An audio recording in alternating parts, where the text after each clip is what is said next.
Halo teman-teman, selamat bertemu kembali dengan saya pengacara Sumarni.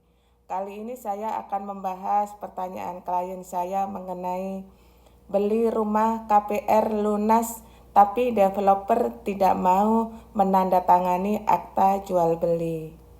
Begini Bapak Ibu ya, ada klien saya itu yang bercerita bahwa si klien itu sudah sekitar 10 tahun beli rumah KPR dan sekarang ini kredit KPR-nya sudah lunas dan rumahnya sudah ditempati selama beberapa tahun.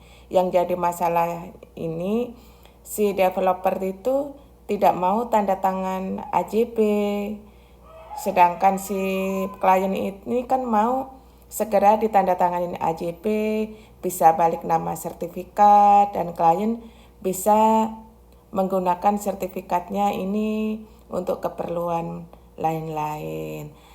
Tapi masalahnya si klien itu sudah berkali-kali mendatangi developer, minta supaya segera tanda tangan AJP, tapi developer itu masih muter-muter alasannya ya. Intinya developer mengulur-ngulur waktu untuk tanda tangan AJP. Jadi si klien ini kesel, gimana solusinya Ibu kalau si developer ini masih tetap tidak mau tanda tangan AJB. Ya solusinya si klien ini pertama harus mengirim surat somasi resmi ya, surat tertulis resmi peringatan untuk developer agar segera menandatangani akta jual beli atau AJB. Jika tidak, maka si klien bisa menuntut ke pengadilan baik secara perdata maupun secara pidana. Si klien pembeli ini bisa mengajukan gugatan wan prestasi atau perbuatan melawan hukum kepada developer ini. Si klien bisa minta jual belinya disahkan secara hukum, minta untuk pengadilan memerintahkan developer untuk segera menandatangani AJB dan memerintahkan BPN untuk segera membalik nama sertifikat dari developer ke pembeli.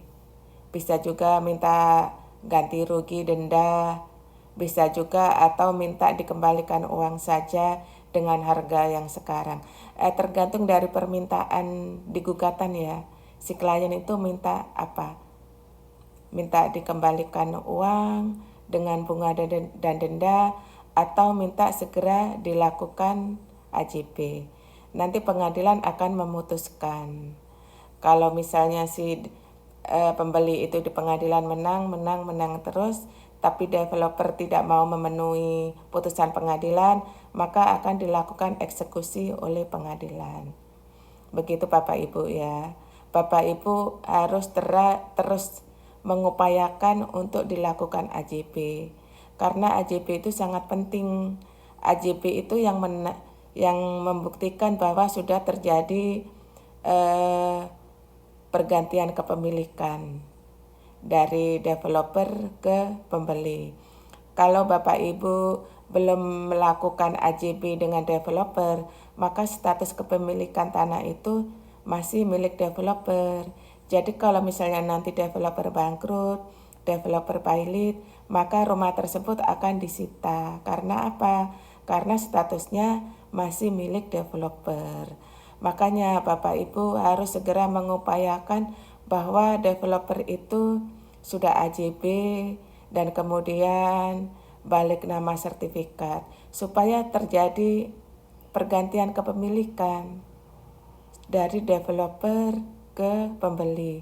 Supaya kalau developer pailit, developer bangkrut, maka rumah tersebut tidak disita oleh bank karena rumah tersebut sudah menjadi hak milik pembeli dengan adanya AJB tersebut. Begitu Bapak Ibu ya. Bapak Ibu harus terus mengejar supaya dilakukan AJP, supaya dilakukan tanda tangan AJP. Karena AJP inilah sebagai bukti telah terjadi pergantian kepemilikan, perpindahan kepemilikan dari developer ke pembeli.